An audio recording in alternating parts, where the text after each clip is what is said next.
भारताचा प्रजासत्ताक दिन. आपल्या देशाला 15 ऑगस्ट 1947 रोजी स्वातंत्र्य मिळाले, परंतु त्यावेळी आपल्याकडे स्वतःचे संविधान नव्हते. म्हणून डॉक्टर बाबासाहेब आंबेडकर यांच्या अध्यक्षतेखाली दिनांक 26 नोव्हेंबर 1949 रोजी संविधानाचा स्वीकार केला आणि 26 जानेवारी 1949 रोजी संविधानाची अंमलबजावणी करण्यात आली.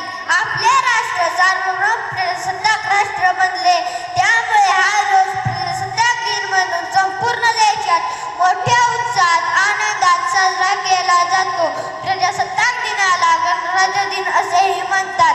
हा दिवस आपल्याला देशाची एकता व अखंडता कायम राखण्याचा संदेश देतो. भारतीय संविधानाने आपल्याला